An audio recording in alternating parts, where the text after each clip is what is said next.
Today we're going to be continuing our England playthrough, or should I say, Anglia playthrough. Some people seem to think that we were completely dead and in a terrible position now, that economically we were never going to recover, politically we were never going to recover. And I'm not sure I agree. We're going to see. Maybe they're right and we are essentially dead, but I just don't quite agree. We'll see. First thing we're going to want to do is deal with all this land we've got in France. Because it's inland France, we can't even get any control in it. We would need to get a connection to our capital, and our capital, of course, is back in London. We could get control in these more coastal provinces.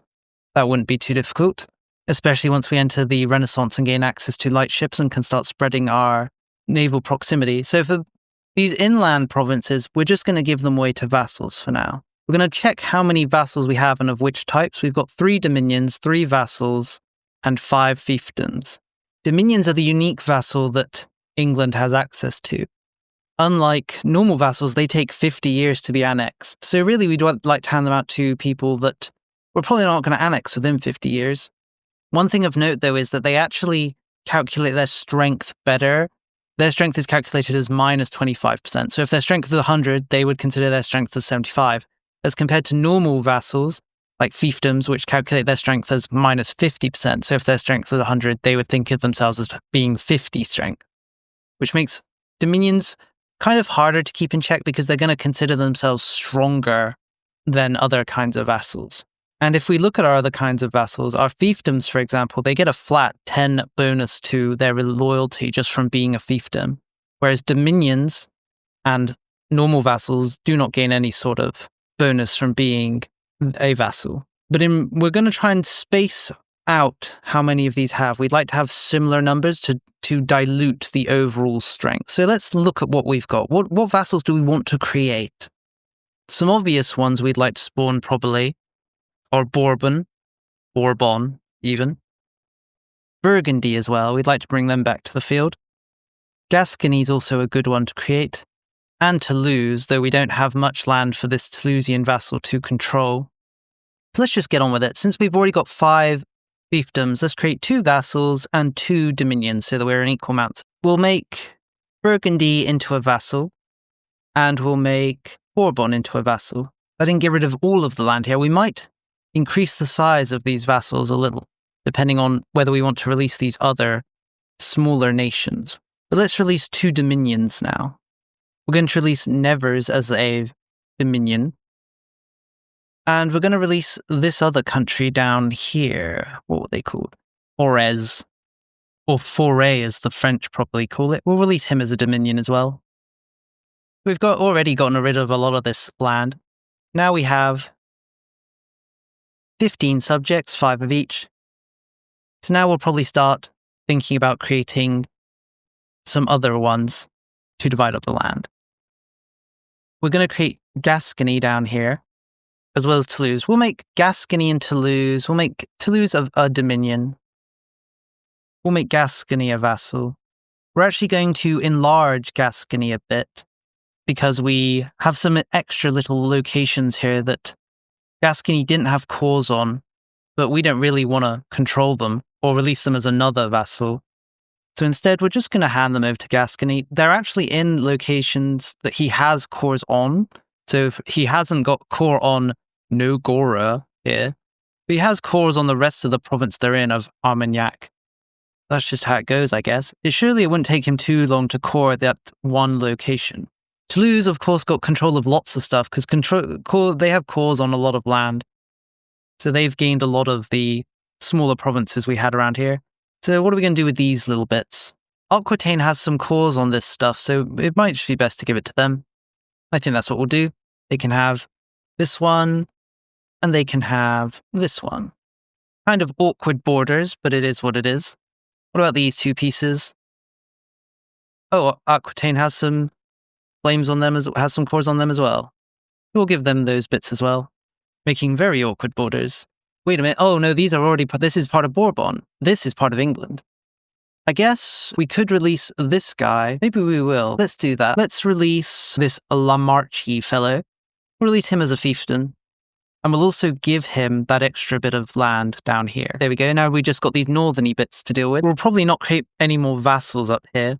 We'll just give some of this over. We'll give Burgundy these pieces, and we'll give Nevers these pieces. There we go. Now we should go deal with these smaller pieces in northern France. I think we'll release... Really, we're going to have to release Alençon here, or Alençon as the French probably call it. We'll release him as a vassal. Then we'll release this guy here.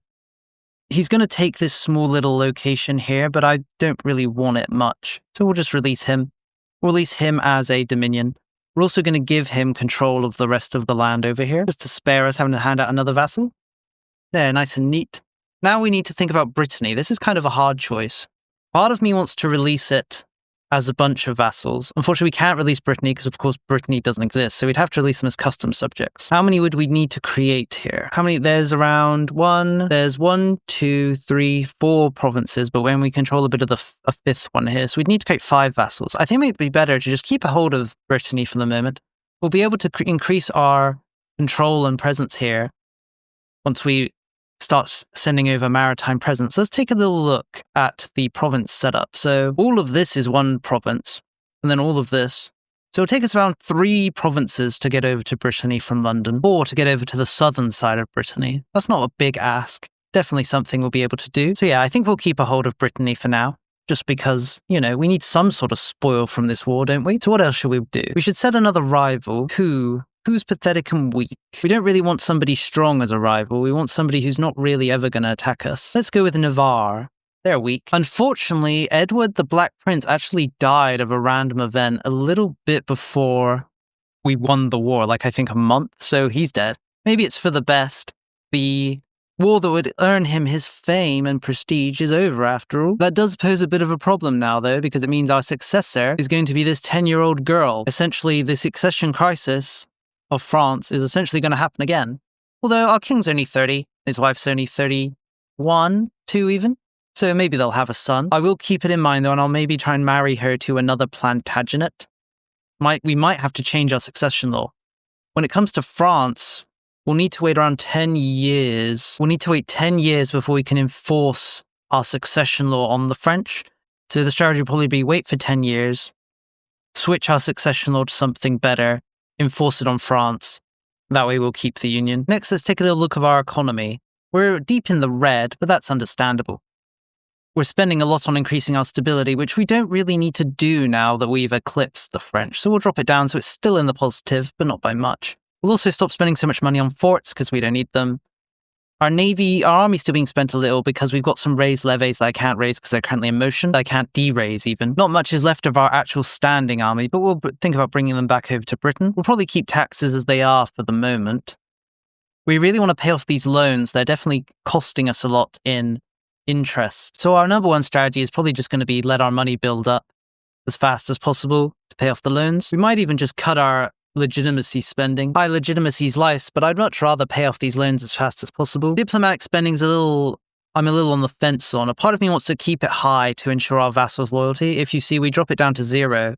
A lot of these new vassals immediately become disloyal without the diplomatic spending. So we're going to keep it at around, I don't know, let's say 75%. We also want to be spending our diplomats to increase relationship across the place now because everyone hates us. We're starting off by increasing relationships with France once our first diplomat is returned. Then we're going to take a look at this. We don't really need to worry about the vassals of the French forming factions against us. I don't even know if vassals can form factions. And even if they could, I mean, they're vassals. Who cares? Instead, we're going to look at more powerful nations. As long as, I don't really care about the smaller little nations. It's the big ones I worry about. Aragon hates us, so we're going to want to improve relationships with them, and we are already doing so. Naples is also someone we want to improve relationships with, and we are. Hungary, we are improving relationships with, they're in the positive now. Austria likes us. Bohemia likes us. Denmark is positive. Sweden doesn't like us, but who cares about Sweden? We'll start increasing our relationship with them, though. Now that we've got all the big powers out the way with the relationship, except for somebody like Scotland, but we don't really care what Scotland thinks about anything. Let's start focusing on getting these various Germanics into a positive mindset of us. We'll also improve our relationship with the Pope just because it's always nice. He might excommunicate us if he hates us enough, and we don't really want that to happen. So now I think we're going to unpause. Our crown power is pretty low. That's inevitable. We'll think about dealing with that once we get rid of these loans. As you can see, the loans are giving us a nearly 10% decrease in our crown power. So as we solve the loan problem, we'll solve the crown power problem at least a little. So let's unpause. We'll see how things go. And coalitions are immediately forming against us. And France is now threatening our senior position in the nation. We can see who is higher here. France is now higher than us for some reason. It's going to be quite awkward trying to keep ourselves higher than the French. Their main thing that's giving them a lot of points is their high population and, of course, their subjects, though we're nearly matching them in both. Really, it's likely we're just both going to flip between who's stronger as time progresses. So we'll need to think about keeping the French in check. For now, though, I'm not really concerned. It wouldn't even really matter if the French did overtake us. It would let them become the senior. But in order to become senior, they actually have to have quite a bit more than us. They need to have 125% or more compared to us. And currently, they have 236 and we have 234. So not really a massive amount more than us. If worst came to the worst, I would release the Britannian territories as vassals as well. There we go. Our score has jumped up. We're now at ninth in the chart with a score of 262, while the French remain at have become 250.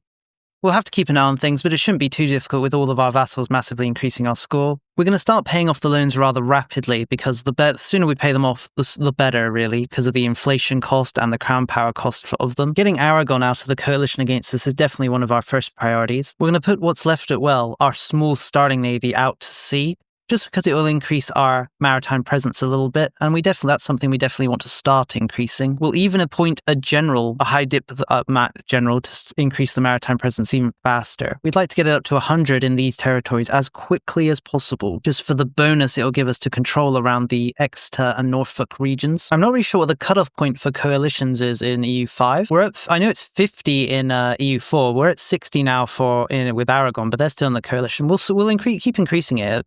It might be interesting to learn what exactly the cutoff point is. We're going to start integrating the coast of Brittany. In Rennais, it will be our first target. It's not really going to help much economically, because even if we integrate these territories, they're not going to do much for us financially.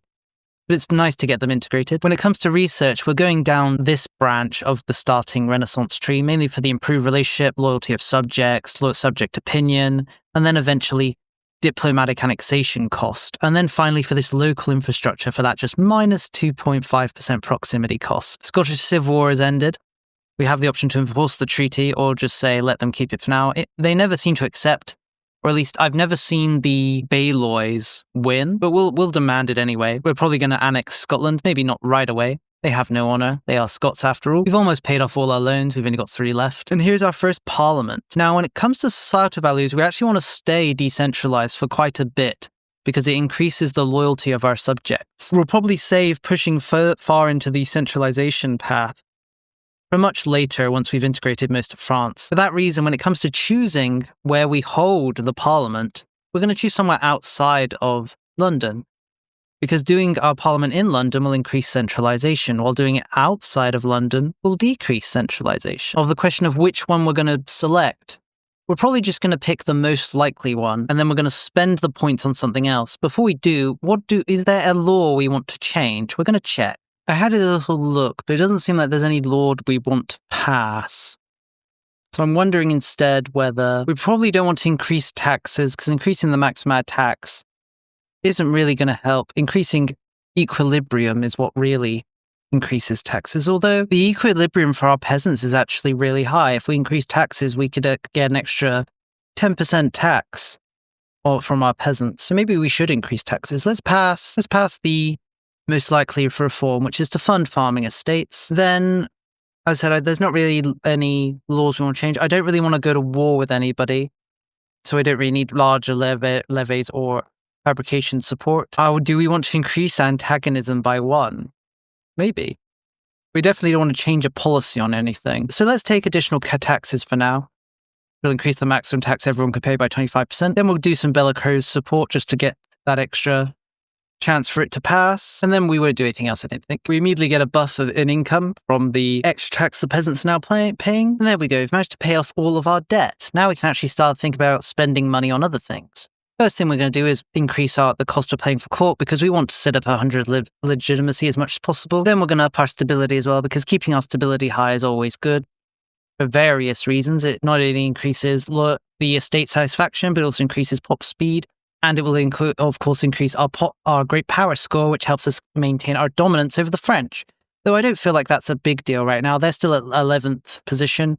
We're still at 8th. I doubt it's a big deal, but we're going to do it anyway. Diplomatic spending will probably leave where it is. I thought I started coring these Breton provinces, but it seems not. So we're going to start coring them again. We're going to leave the diplomatic reputation that we're currently gaining where it is. Now we're going to kind of build up money so we can start investing it into our country. The province that I kind of want to invest into, first of all, is actually this Walden province. If we look, Walden produces saffron. Saffron is worth 5 ducats per unit.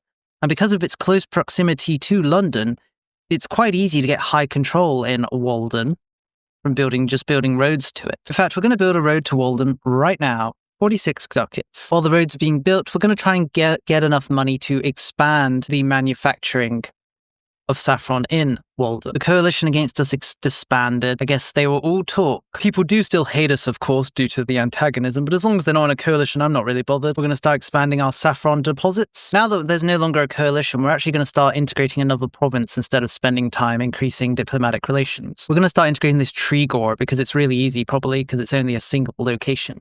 I'm actually there just to give this location back to Brittany, but I'm kind of too mean to do that. We need to appoint another rival. I guess Navarre died.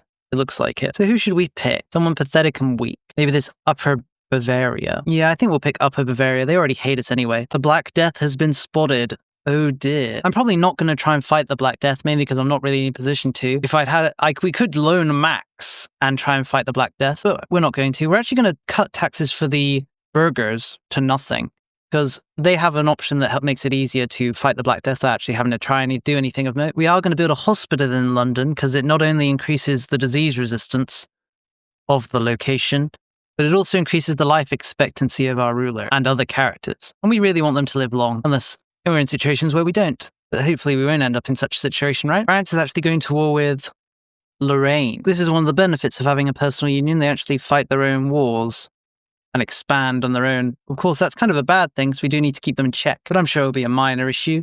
Let them expand a little. We're actually building up quite a bank of money, thanks to just the existence of the British economy. We've invested heavily into Walden. Now we just need to wait for the pops to promote, and we can start making quite a bit of money from the location. I'm kind of feeling like I might want to actually fight the Black Death. I can't decide. We'll see. We'll see when it gets close. One of the options we can do to actually fight the Black Death is we can stop trading. Trading actually helps the Black Death get into your country. So if we stop all of the trades in our country, we can hopefully stop the Black Death getting in. It means we're not going to be making any money from trade for a few years, but if we can avoid the Black Death coming, surely it'll be worth it. And it's not like we need the money anyway. Ooh, a son was born, huzzah! We won't need to be relying on a daughter to inherit the throne. What should we call this son? What's a good name? Well, our king was called Edward and his heir was called Edward, so should we go with Edward again? Maybe. Let's do it. This will be another Edward. We're going to throw down a royal garden in London just for the extra diplomats and monthly prestige. We're also going to throw down a chancellery, which increases the max literacy of nobles and burghers in the capital, as well as increases the efficiency of our cabinet. The Black Death has arrived in Flanders, but it hasn't gotten over to us just yet, and that's really what we like to see. I'm going to let my wealth build up a little so I can maybe fight the Black Death when it actually gets here. Ah, there it is. Where did it spread to? The Black Death has entered our country apparently, but I don't see it anywhere. It's in London, I see. So first of all, we're going to segregate the sick, which will give us a 10% resistance to disease. We'd like to isolate cities, but we need the burghers' happiness to go to 40, and it's going to cost us a lot of stability. It's probably not worth it. But isolating cities makes all urban locations get minus 80% bubonic plague impact. We can isolate the country, but that doesn't actually increase our resistance to the plague. Our daughter Elizabeth has come of age. I'm a little concerned that our son might die, so I'm thinking of marrying her to somebody that will continue the line. Do we have a Plantagenet that we could marry her to? It doesn't look like it.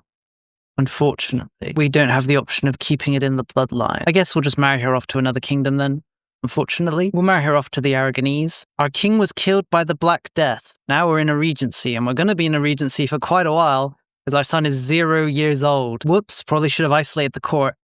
In fact, let's move the court into hiding right now so we can avoid something similar happening to our heir. As you'll see, both France and us each have our own regency. Hopefully, it won't be a big deal. We'll just need to keep things on the down low for a few years. So as long as our heir doesn't die, everything will be fine. Trust me. You'll see we've lost our great power stats and gone down to 10. That's because of the amount of people that are dying in our country. France has also lost some of their status. You saw at the beginning of this video, they were getting 60%. They were getting 60 points for their population scale to control, and now they're not because they don't have enough. You can see it there, the pop decreasing. This is the power of the Black Death. The Black Death's starting to wane now. One of the things I like to do is when the Black Death is about to leave the country, I like to sponsor forgivenesses. It does give a lot of negative modifiers by increasing the power of the clergy, but it also increases their happiness and it gives us 12 stability. We will need to pay a little to maintain it, and it also decreases our resistance to the plague. But once the disease is left, it won't really matter, right? There, the plague is all but gone. It only exists in this final location, the Isle of Wight. So we're going to sponsor mass forgivenesses. Fortunately, we'll be paying that 3 gold to maintain it until the plague actually fully dies, not just is in our country. But oh well, it's not the biggest deal imaginable. Edward is now old enough to get an education. He gained the generous trait. We'll give him an expensive education so he can actually be a good ruler. Now we're probably just going to start mass NGO building.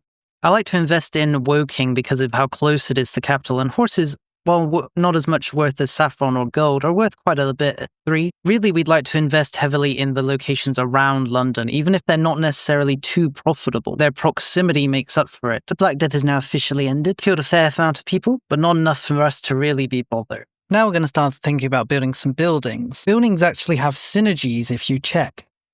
For example, if we look at this brewery in London, you can see its production efficiency is 8%. 0.4 of that production efficiency comes from the fact that wheat is being produced in the province, and wheat is one of the resources it requires. If wood was being produced in the province, it would also increase the production efficiency. So let's look, are there any buildings we can build in London that would benefit from a production efficiency due to the presence of wheat? I think wheat is the only resource that exists in London. Now, we also have these green things. But is there anything that we can produce that will make use of wheat? Nope, unfortunately, there's only the brewery. So it might just be better to invest in breweries or distilleries here in London. Let's build a distillery. We've managed to get up the research we wanted to and grab the proximity cost modifiers. Now, where are we going to go next? We don't really care about our military right now. Even if we had to fight a war, we're probably just going to overpower literally everyone because it's us plus our many, many vassals. Instead, I think we're going to come down this other side. We can grab mills for maximum RGO costs, and then we can start increasing the literacy rate of the people. That's, of course, good, because literacy rate has lots of benefits. We'll also probably grab this church attendance for the 0.02 stab, and then we'll probably grab Inquisition for the inquisitorial laws. These aren't that beneficial, but if we do papal control, we get +1 state satisfaction equilibrium, which is always nice. And if we could also get the denounce heretics for that tiny little prestige bonus. We could also grab Renaissance city planning if we wanted to increase RGO size in towns and cities. But before I do, I'd probably grab the noble literacy for the extra 10% max literacy for nobles, and then I'd grab it. We'll have to see what happens between now and then, though. We may gain access to another institution before then. One of the main things we are suffering from is that we've gone over our diplomatic capacity by a little bit. The main way to correct this is starting to integrate our vassals. Now we're going to start thinking about integrating our vassals, mainly because we've just got so many of them, and they're decreasing and we're over our diplomatic capacity limit, or at least we seem to fluctuate between being over it and not being over it. We're going to start by integrating our vassals on the mainland of England. I really like to get these small ones like the Bishopric of Durham and the Earldom of Lancaster out of here, as well as the Earldom of Chester. Once they're gone, we can start thinking about making more vassals on the continent. And as they're so small and pathetic, they don't give us much score. If we check, Durham gives us 2 of our 52, which is quite high considering, but it's not that much. Whoa, all right. The Duchy of Bourbon declared war upon the Kingdom of France. France... Here's the shock. France had a coalition against them, not us. We escaped the coalition just fine. The French are the one who's been coalitioned. So how is this war looking? I mean, I'm not really sure I agree with Brabant's or Brabant's view of them being victorious here. There's a lot of them. There is Austria as well. But even so, I don't really think this is going to be a win for them. Unfortunately, we're not the war leader for this one. France is. I suppose we'll do our part to raise our armies and naval levies, bring everyone down to. We'll head out from Dover. This war might end just really quickly. We might not even need to do anything. The French are smart enough to know when they're too strong for everyone else. We'll commit the arduous task of transporting our navy across the channel, our army across the channel even. Right, we've gathered our army over in the other side of the channel. So what are we going to do? The French look like they're doing a pretty good job winning the war without our presence. Is there anyone we should name to knock out? Austria is the strongest of the coalition members. Outside of Milan, actually. Milan's quite strong. Suppose we'll just roam around and occupy people. We'll just walk straight in and take Brussels. Brussels is the capital of Brabant, so with it occupied, they might be willing to end the war faster. We're going to hand over any occupied territory to the French. We don't really want to control it ourselves. Let the French deal with it. We'll nab Antwerp. There goes the Brabant army, if we can even call it that. Well, that was easy. The war's over. We won. Did we gain anything of note? Doesn't really look like it. France gained things. They basically just forced the Hanseatic League to close a lot of their offices down all over the place. They forced Brabant to pay them war reparations. An easy victory. Proof of English power, we'll call it. Proof that if we had been coalitioned and there had been a coalition war, it would have been a small-time affair. Right, so before I was so rudely interrupted, let's start integrating these northern vassals. We'll do them two at a time. We've reached the point where we could embrace professional armies, but I prefer to wait for the cost to come down as low as possible, as long as there's things I still want to research in the existing trees. I don't feel a need to rush for some of these new institutions unless there's something really good I want in them. But for now, there's nothing really good I want in them, so I'm fine not rushing. As you can see, our Saffron province, our location in Walden, is nearly fully online. Just needed 2,000 or so more employees, and it's making us 16 ducats so far. Of that 16, we're seeing 5 coming to us in tax. Time for another parliamentary issue. I think since we were so successful in that coalition war, we're going to do something a little devilish. I think it's time that Scotland, they've had their time in the sun. I've had enough of them, as it were. So we're going to fabricate a claim on Scotland, specifically on their most populated area of Galloway. Are we going to declare on them right now? Do they have any allies? They're allied with the Isle of Man. Not exactly the biggest threat, we could say. I mean, the Isle of Man, who cares? They do have 2 vassals of their own, but I doubt they'll be of any note. We're just going to sweep them. France won't join us in this war because we haven't reached a point where we can have offensive calls to war for our personal union members. So we'll be doing this one ourselves. The Scottish army is too weak to provide anything even resembling a threat to us. So we're just going to go in, attack them, defeat them.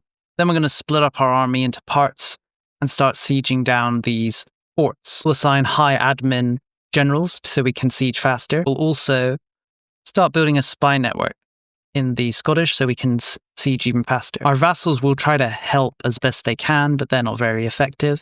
But it's the thought that counts, right? What do we think we want to take from the Scottish? Oh, we've actually fully integrated the Isle of Man. One of our vassals must have done it. If we could, we might want to just vassalize the Scottish, turn them into a vassal or a domain. Then we won't need to think about them. Unfortunately, that's too expensive in cost. Let's focus on occupying the Scottish first. At the bare minimum, I want the more populated areas like Galloway and Lothian. Is it Lothian? Maybe it's Lothian. Either way, those are the areas I want. While we're at war, we're actually going to start integrating other vassals. Unlike in EU4, you can integrate vassals while you're at war. We'll start integrating Chester and Lancaster. There, so what are we going to do with the Scottish now? Maybe we should just annex the Isle of Man. Who cares about aggressive expansion, right? Let's do it. We'll annex the Isle of Man. A neat trick I was taught is that you can humiliate somebody and then annex them for the extra prestige, which is basically cheating.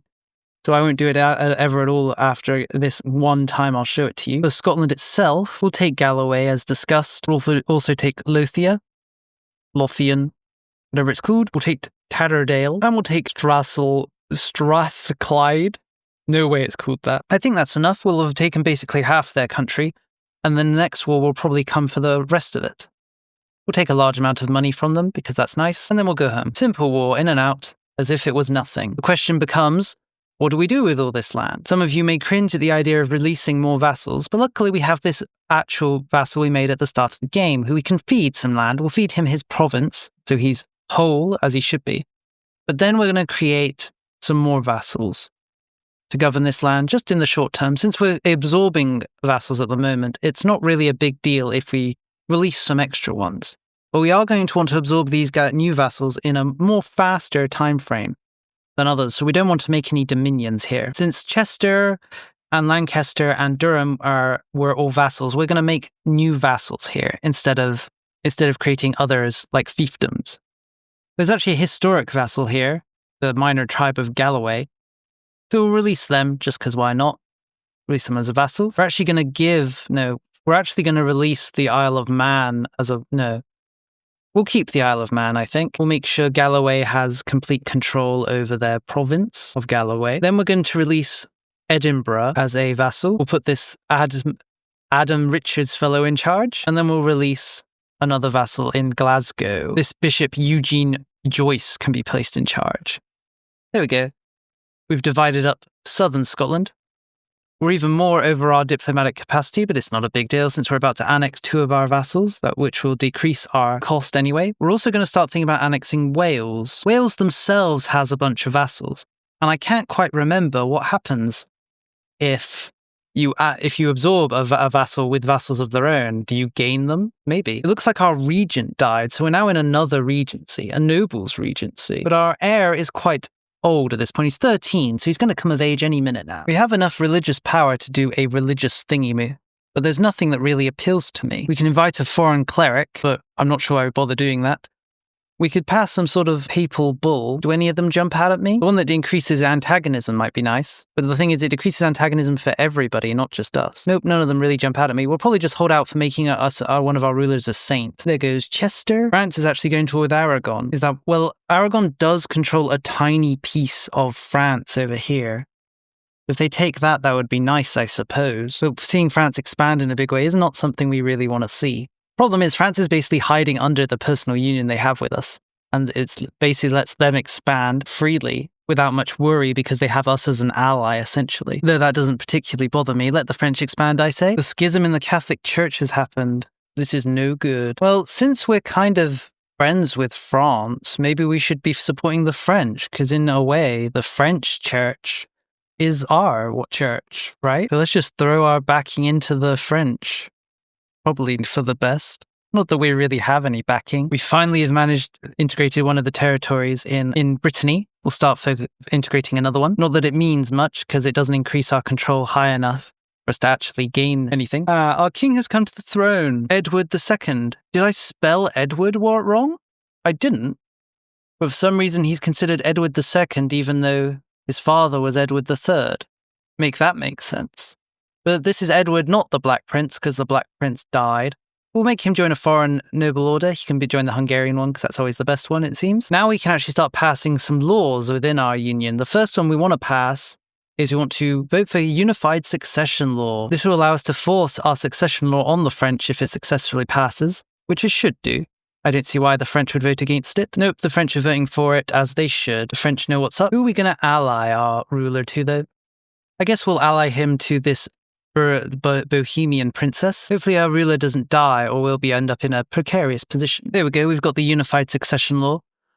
Now we'll be able to force the French to adopt whichever succession law we change to. On top of that, we can now grab the unified treasury. This means that the other members of the union will have to start paying us money, which sounds pretty good, doesn't it? We'll immediately pass this, so the French start paying us money to exist, as they really should. There we go, we've got the unified treasury law. How much is France going to pay us every month? A rather paltry 1 ducat. Let's like a month tick and see if this changes at all. It decreased to 0.55 ducats. I'm not sure what the criteria is. I've had personal unions in the past who've paid me quite a lot of money by the unified treasury. Oh well, it doesn't particularly matter. I think we're going to leave the video here. I'm actually a little disappointed the way people were talking. I thought we were actually going to collapse and die, but it seems not. We were able to get the economy back on track pretty quickly after we paid off our debt. We're making about 40 ducats or so a month, keeping in mind that we're paying nearly the max amount of expenses we can. We could definitely drop our stability spending or our diplomatic spending. But I often find I have too much more money than I know what to do with, so I'd rather spend it on these things than invest it. The main source of our income at the moment is our vassals, and of course the peasantry who are paying us a lot of money, as they often do. The goals I would set myself for next stage would be clean up Scotland, and then start cleaning up the Irish tribes. I would like to get a claim on the Aragonese, Castilian, and Portuguese thrones, and bring them into the Union as well. Though that might be a little risky, but score-wise, we're a lot higher than all of them, the highest being Castile at 25, so I don't think there's much of a threat of them eclipsing us. France is higher on the score table than them, after all. Then it'll probably be a pretty chill game of colonizing. Us, the Western Crown, encompassing all Iberia, Francia, Great Britain, will colonize the New World together as friends and family. We'll probably beat up Norway a bit so we can take Iceland and then hop to Greenland and then to the New World.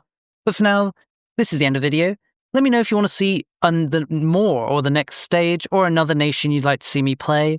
Is there a hard start that you'd like me to rack my brain coming up with a strategy for? I kind of want to play Novgorod, or Novogorod as some people call it, and form a Russian republic. But as I said, this is the end of the video. Thank you for watching, and I'll see you next time.